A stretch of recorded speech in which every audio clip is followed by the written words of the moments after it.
Muy buenas tardes, queridos amigos. Que el Señor les bendiga en este día. Bienvenidos a Vida para Todos Costa Rica. El pastor Federico Núñez y Flor Núñez estamos aquí para acompañarles desde San Isidro, Costa Rica, en esta tarde, perdón. Estamos aquí para acompañarte y llevarte una palabra de bendición a tu vida, a tu hogar, una palabra de fe y esperanza. Recuerda que estamos transmitiendo en vivo por Facebook y posteriormente este video se sube a YouTube, ¿sí? Y podés suscribirte a nuestro canal de YouTube, Federico Núñez Pastor. Bienvenidos, estamos aquí para compartir la palabra, pero antes quiero saludar a algunas personas que nos miran, que son frecuentes en nuestro canal, que siempre nos están mirando. En Chile queremos saludar a Sandra Palacios y a Aquilino, queremos saludar a Jessica y queremos saludar a Sisi y a Pablo, allí en Chile. Saludos, gracias por estar ahí siempre en ese lugar. También queremos saludar a los que nos ven siempre desde Michigan, Estados Unidos, a Erika, Rubén y Rubencito. Un gran saludo para ellos, que el Señor les bendiga. Gracias por estar aquí.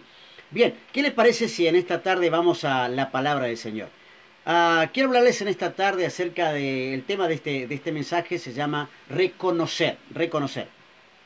Dice la palabra en el libro de Lucas, capítulo 23, verso 44 en adelante, dice: desde el mediodía y hasta la media tarde, toda la tierra quedó sumida en la oscuridad, pues el sol se ocultó y la cortina del santuario del templo se rasgó en dos.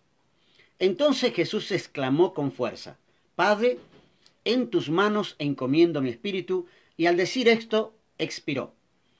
El centurión, al ver lo que había sucedido, alabó a Dios, y dijo: verdaderamente este hombre era justo.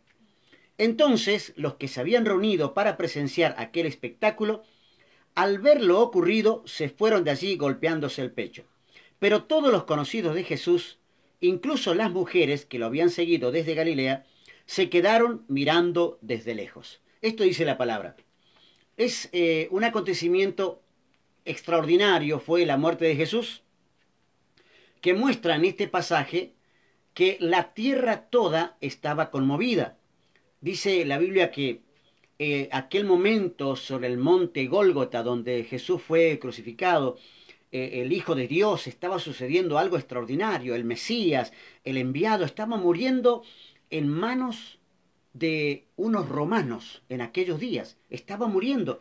Y dice la palabra que hubo manifestaciones sobrenaturales, como por ejemplo, dice que la tierra se oscureció, que el sol se ocultó por un momento. Era como si Dios mostrara en ese instante todo el peso del pecado que estaba siendo puesto sobre los hombros de Jesús, el peso de la culpa, del pecado de toda la humanidad, y Dios depositaba sobre el Hijo, sobre su Hijo, y era como que la tierra estaba conmovida de aquel tremendo esfuerzo y sacrificio que estaba haciendo el Hijo de Dios. Al mismo tiempo, dice esta palabra, que al mismo tiempo, en pasajes paralelos, dice que el velo del templo se rasgaba en dos. Esto es todo un tema, que no lo voy a tocar hoy, pero dice la palabra que el velo se rasgaba en dos. Simplemente es como que Dios, al rasgar aquel velo del templo, ese velo tan sagrado, donde solamente el sumo sacerdote una vez al año podía ingresar, dice, ahora a través de ese rompimiento, de ese velo que se parte en dos partes, y ahora el acceso al Padre estaba liberado por razón o por la causa de aquel Hijo sobre el cual cargó el peso de la humanidad y ahora estaba muriendo en la cruz del Calvario. Cierra esta parte del relato, allí dice, y al decir esto, dice, Padre, en tu mano encomiendo mi espíritu, dijo el Señor, y al decir esto hay una palabra allí, pero importante, trascendente, una palabra que se podría hablar ahora de esta palabra, dice, expiró. Simplemente dice la palabra expiró. En otras palabras sería murió. En otras palabras, dio por terminado un tiempo, el tiempo en el cual el Hijo de Dios había venido a cumplir su misión.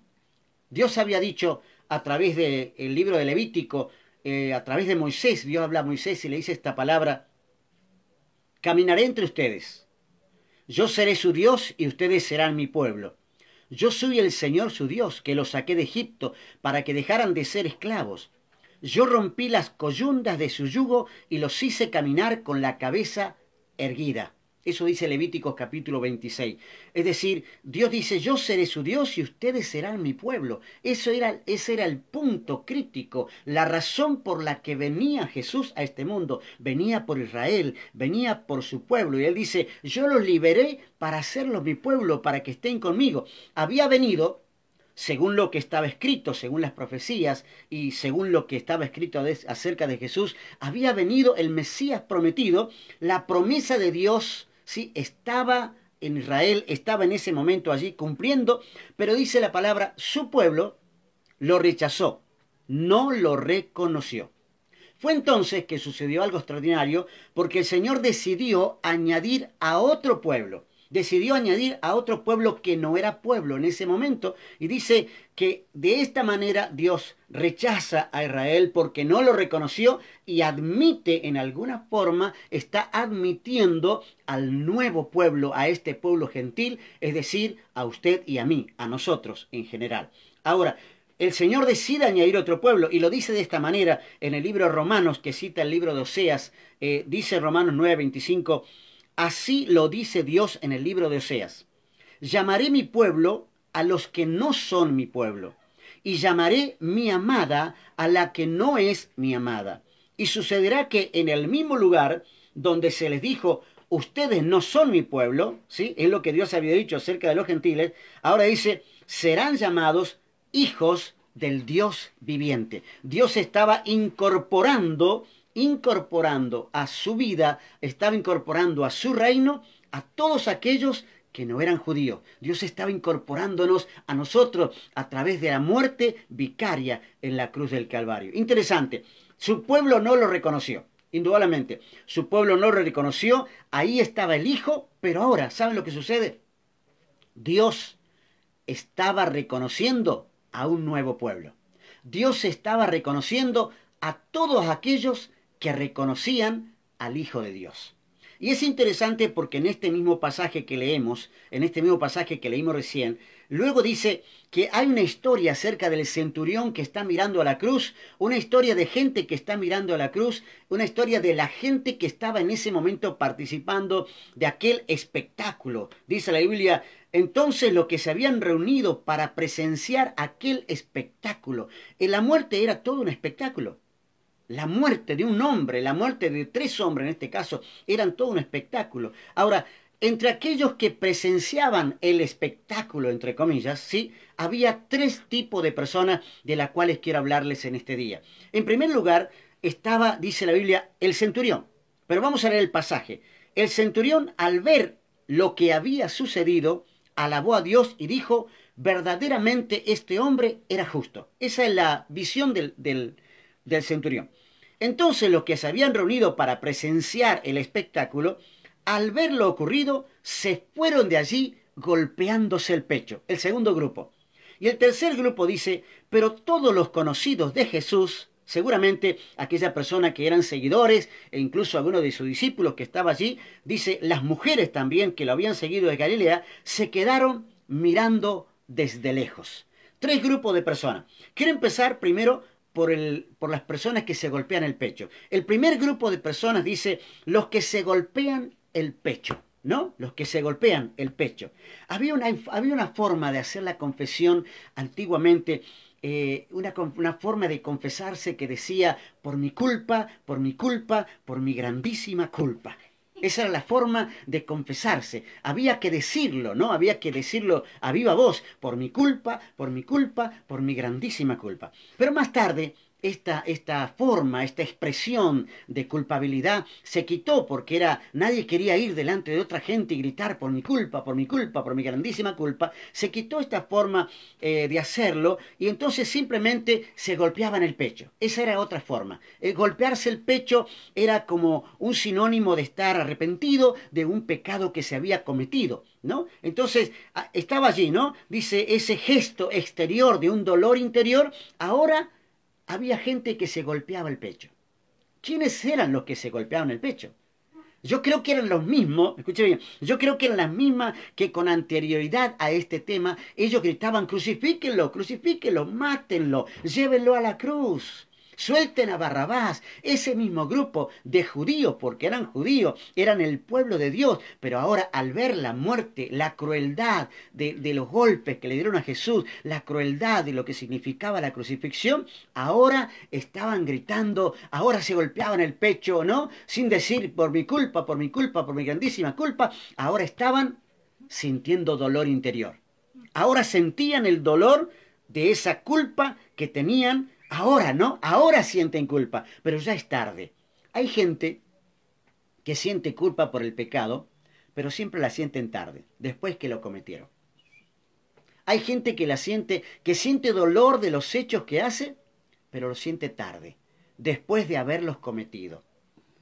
Pero vamos a mirar el segundo grupo. No quiero detenerme aquí, ¿no? Toda esa gente que gritaba al Señor, que le gritaban, crucifíquele, crucifíquele, dice el libro de Lucas en el capítulo 23, el mismo capítulo dice, pero todos gritaron a una voz, llévate a ese y suéltanos a Barrabás. Suéltanos a Barrabás, gritaban, ¿no? Ahora sienten culpa. El segundo grupo, ¿sí? El segundo grupo, bueno, antes de ir al segundo grupo, quiero leer un pasaje en el libro de Hechos, capítulo 3, verso 13. Dice, Pedro dice acerca de este grupo que se golpea el pecho. Pedro dice, el Dios de Abraham, de Isaac y de Jacob, el Dios de nuestros antepasados, ha glorificado a su siervo Jesús, hablando de la glorificación. Ya Jesús había ascendido. Dice, ustedes, le dice a los judíos, ustedes lo entregaron y lo rechazaron. Ustedes que se golpeaban el pecho, ustedes que decían por mi culpa, por mi culpa, por mi grandísima culpa, ustedes lo entregaron porque ustedes lo rechazaron ante Pilato y decidieron soltar. Dice, rechazaron al santo, rechazaron al justo y decidieron que se indultara a un asesino, en este caso a Barrabás. Ese es el grupo que se golpea el pecho. Ahora, hay otro grupo. El segundo grupo de los que estaban allí mirando el espectáculo, los que miraban de lejos. ¿Sí? Dice, para este grupo que miraba de lejos, yo imagino atónito, sorprendido por lo que estaba aconteciendo. Porque lo que sucedía allí en la cruz, lo que sucedía en ese monte, era incomprensible. Hacía unos días atrás el Señor había entrado montado en un asno allí a Jerusalén y la gente victoriaba, hosana al que viene en nombre del Señor, y todos pensaban quizás aquí viene el libertador de Israel, aquí viene el que nos va a liberar, el que nos va a libertar. Pero ahora era incomprensible ver a ese hombre clavado en una cruz. Clavado en una cruz. Y dice un texto, yo creo que la mejor manera de ilustrar a este grupo de los que miran de lejos, dice el libro de Lucas, capítulo 24, capítulo siguiente, verso 18, uno de ellos llamado Cleofas, le dijo, ¿eres tú el único peregrino en Jerusalén que no se ha enterado de todo lo que ha pasado recientemente? ¿Qué es lo que ha pasado? Jesús está hablando con los dos que van camino de Maús. Les preguntó, lo de Jesús de Nazaret, le dicen estos dos, ¿no? Esta gente, la gente que estaba sorprendida, miraba de lejos, atónita, ¿no? Y dice, era un profeta poderoso, en obras y en palabras, delante de Dios y de todo el pueblo.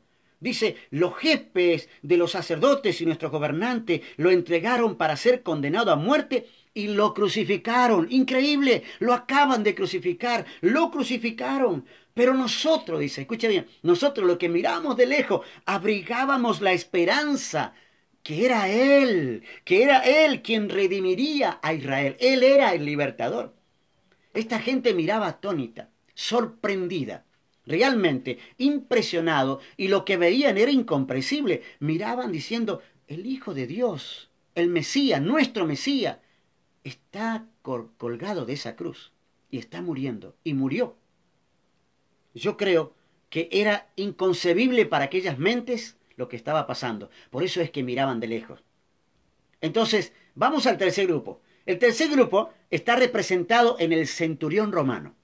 Dice, los que reconocían quién era el que estaba en la cruz. El tercer grupo, los que reconocen al que está en la cruz. Recuerdan que el primer grupo, ¿sí?, es los que se golpean el pecho, allí delante de la cruz. El segundo grupo es los que miran de lejos y el tercer grupo son los que reconocen al que está en la cruz. Dice, el centurión, al ver lo que había sucedido, alabó a Dios y dijo, verdaderamente este hombre era justo. Ahora, es interesante porque un centurión, muchos años de carrera militar, los romanos eran personas duras. Los soldados romanos eran personas duras. Eran hombres de 1000 batallas. Hombres que seguramente venían de algunas de las ciudades de Italia, de Roma, quizás, ¿no? Eran hombres duros, avesados, ¿no? Hombres implacables, que habían visto morir a miles de judíos en la cruz. No era el primero que moría en la cruz. Para los judíos crucificar en la cruz era algo común, y crucificaban maleantes, y crucificaban asesinos, pero seguramente también en alguna ocasión algunos inocentes. Pero este hombre, al ver aquel espectáculo, al ver aquel hombre que según él dice, era verdaderamente justo, él lo dice, ¿no? Él estaba diciendo, este hombre era justo, yo no concibo la idea de que las autoridades hayan hecho esto. Imagino la reflexión, simplemente imagino la reflexión que tiene que haber hecho aquel soldado romano, ¿no? Diciendo, un hombre extraordinario que muere de una manera tan extraña. Un hombre justo que muere de una manera rara. Pero ahora, lo inconcebible, lo hermoso, lo que tenemos que rescatar. Ahora este duro centurión, este hombre de 1000 batallas, este hombre cruel, implacable, duro, ¿no? Ahora hace una confesión delante de un insurrecto judío. Él dice, alabo a Dios por este hombre que murió en la cruz. Hace una confesión delante de un judío que según la ley se había sublevado para los romanos. Se había sublevado. Él reconocía verdaderamente quién era Jesús, quién era el que estaba allí en la cruz. Y al ver y al entender este pasaje, uno dice, qué increíble que hoy estamos en Semana Santa. ¿Cuántos será que están reconociendo? ¿Cuántos será que están reconociendo que Jesús era Dios? ¿Será que tú que estás escuchando reconoces que el que estuvo en la cruz era Dios? ¿O solamente tienes memoria? ¿O solamente recuerda? Quizás es solamente un recuerdo, es parte de la historia.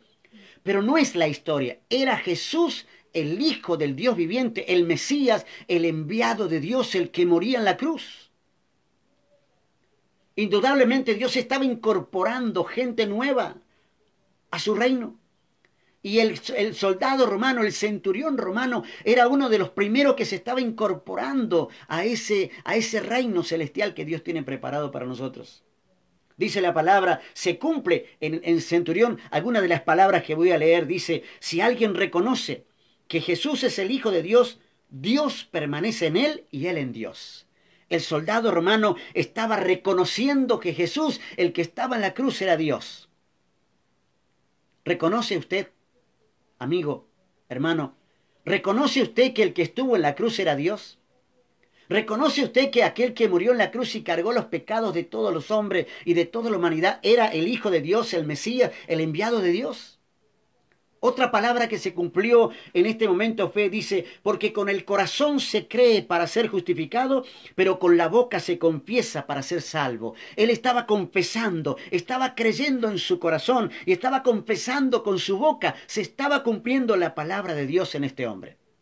En otro pasaje en el libro de Romanos capítulo 14, verso 11 dice, está escrito, tan cierto como que yo vivo, dice el Señor, ante mí se doblará toda rodilla y toda lengua confesará a Dios. Este romano, este hombre duro, implacable, que había visto morir a tanta gente, ahora no está impávido mirando solamente de lejos, ¿no? No está allí golpeándose el pecho. Él podría sentir culpa y golpearse el pecho. Él podría haberse quedado observando de lejos, pero él no. Él alaba a Dios. Él confiesa que el que está en la cruz es Jesucristo, el Hijo de Dios.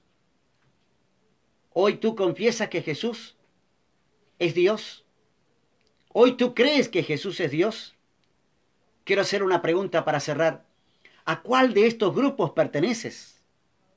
¿Eres de aquellos que le reconocen pero no te importa negarle con tus hechos y con tus dichos? Ese es el primer grupo, el grupo que no le reconocen, que le niega. Primero gritaron, ¿no? Mátenlo, y ahora se golpean el pecho. ¿Eres parte de ese grupo? ¿De los que le niegan con sus hechos y con sus dichos? Eres parte del segundo grupo que le reconoce, pero que sientes lástima, pero que miras de lejos sin involucrarte seriamente. Hay personas que miran de lejos, qué lindo que es, qué buena gente los evangélicos, qué buena gente los cristianos, qué lindo mensaje que predica el pastor. Hay mucha gente que mira por televisión o escucha por radio o ve allí en internet, está mirando mensajes todo el tiempo y dice, qué lindo mensaje, qué buena palabra, pero nunca se involucran seriamente. Están mirando de lejos, son observadores desde las tribunas. O eres parte del último grupo, los que reconocen y alaban a Dios, agradeciendo por lo que hizo por ti y tomas la decisión de seguirle. ¿A cuál de estos grupos pertenece? Yo espero y anhelo que pertenezcas al último grupo. Pero si eres parte de los dos primeros grupos, de los que se golpean el pecho o miran de lejos, hoy te animo a que vengas y reconozcas a Jesús, que Él también te va a reconocer a ti. Si tú le reconoces a Él, acércate. No lo mires de lejos, involúcrate. Hoy Jesús te reconoce, hoy Jesús te perdona y te hace parte de su pueblo. Si eres del último grupo, si eres como el centurión que confesó y alabó a Dios y reconoció que era el justo, el Mesías, el Hijo de Dios, toma tiempo para reconocerle. Hoy es un día especial. Estamos en Semana Santa. Creo que debemos tomar tiempo especial para decirle, Señor, yo creo en Jesucristo, el Hijo de Dios que murió en la cruz del Calvario por mí, que murió por mi pecado y que Él me perdona y me quiere conducir a la vida eterna. Querido amigo, querido hermano, Cristo vino para darte esperanza. Cristo vino para darte vida. No te quedes de lejos golpeando el pecho. No te quedes mirando desde lejos. Acércate a Él. Acércate a Él y Él se acercará a ti. Te abrazará con amor, te perdonará y te dirá bienvenido. Él te dará la bienvenida a su reino eterno. Dios te bendiga. Muchas gracias por estar allí. Déjame orar. Padre, en el nombre de Jesús, yo te doy gracias por mis amigos y por mis hermanos que están allí en ese lugar. Dios, bendigo a aquellos que han sentido culpa, pero que no se han acercado nunca. Pero con sus hechos y sus dichos no le reconocen, Señor. Oro para que hoy, con tus hechos y tus dichos, reconozcas a Jesús, el verdadero Dios. También estoy orando por aquellos que están lejos, por aquellos que se han sentido lejanos, pero dice Señor, hoy quiero hacerte cercano, hoy acércate a Jesús, hoy acércate de corazón sincero, acércate con palabras, acércate con hechos y dile Señor, aquí está mi corazón, vengo a ti a rendirme ante ti. O si no, si eres del último grupo como el centurión, tienes que decir como él, verdaderamente Jesús era el justo, verdaderamente Él era Dios y le alabo, alábale en este día. Al terminar este video puedes poner un cántico y cantar una canción. Alabo al que vive, alabo al que reina, alabo a Jesús, el Hijo del Dios viviente, al que vino para darme vida. Dios bendiga tu vida en este día, en el nombre de Jesucristo de Nazaret. Gracias a todos los que nos ven en vivo por Facebook. Gracias también a todos los que nos siguen por YouTube, por nuestro canal de YouTube, Federico Núñez Pastor. Recuerda, estamos luchando por la vida. Estamos luchando por la vida. Por tu vida, por mi vida y por la vida de los que están a nuestro alrededor. Por eso, quédate en casa. Yo me quedo en casa. Nos vemos mañana a las 6 p.m., 6 de la tarde, aquí en nuestro canal Vida para Todos. Dios te bendiga.